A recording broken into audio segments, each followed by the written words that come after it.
Gloria, Deo Gratias. Selamat pagi para kader orang muda di seluruh Nusantara atau dimanapun Anda berada. Hari ini tanggal 24 Juli, judul kita hari ini adalah Seperti Batu. Yesus memandang dia dan berkata, "Engkau Simon, anak Yohanes, engkau akan dinamakan Kefas." Kefas artinya Petrus. Dari Injil Yohanes bab 1 ayat 42.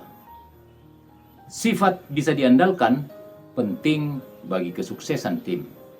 Semua orang dalam tim tahu kepada siapa mereka harus bergantung dan kepada siapa mereka tidak bisa bergantung. Mari saya berikan apa yang menurut saya adalah inti dari sifat bisa diandalkan ini. Yang pertama, motif yang murni.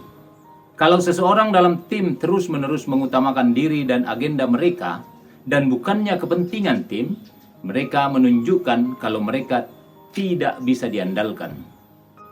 Ketika harus bekerja dalam tim, motif itu penting. Yang kedua, tanggung jawab. Kalau motivasi membuat kita tahu kenapa orang bisa diandalkan atau tidak, maka tanggung jawab membuat kita tahu apakah mereka mau diandalkan atau tidak. Yang ketiga, cara pikir yang masuk akal. Kebergantungan berarti lebih dari sekedar mengambil tanggung jawab. Keinginan itu harus ditemani dengan penilaian yang sehat, supaya memberikan nilai yang baik pada tim. Yang keempat, kontribusi yang konsisten. Kualitas final dari dapat diandalkan adalah konsistensi. Kalau Anda tidak bisa bergantung pada teman satu tim Anda selamanya, Anda tidak bisa bergantung pada mereka setiap saat.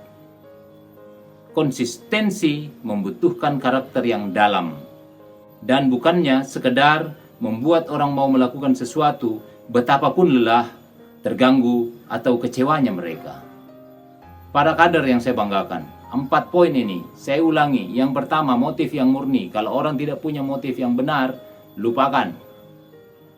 Ya, kalau orang sudah neko-neko, kelihatanlah bahwa orang punya motif. Kalau orang bekerja, kelihatan sekali bahwa dia punya motif untuk diri pribadi, kepentingan kelompok, dan golongannya. Kalau itu terjadi, lupakan. Yang kedua, tanggung jawab. Kalau orang kelihatan tidak bisa tanggung jawab, lupakan, bukan pemimpin.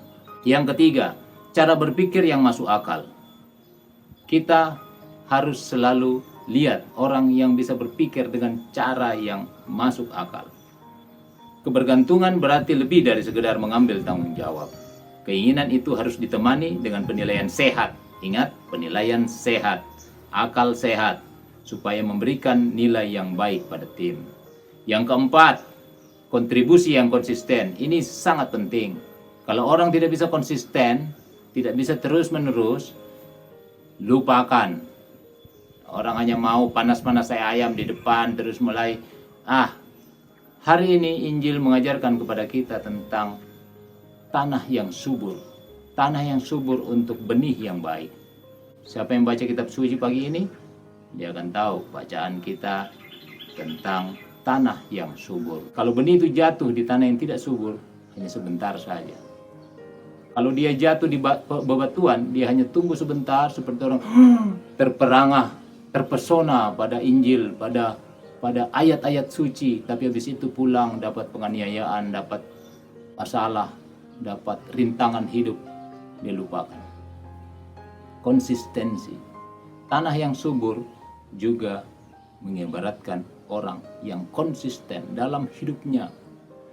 Konsisten, bukan hanya 1 minggu, bukan hanya 1 bulan, terus-menerus dalam hidupnya, memperbaiki hidupnya, meningkatkan integritasnya, terus mengisi kota harapannya dengan integritas, dengan banyak hal yang penting. Seperti tema yang kemarin, mengisi kotak harapan. Hari ini pertanyaan kita, bagaimana Anda menunjukkan kalau Anda bisa diandalkan?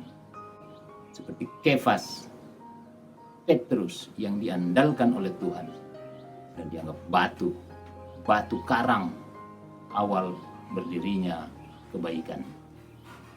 Selamat belajar dan berlatih. Tuhan Yesus memberkati. Gloria, Deo Gratias.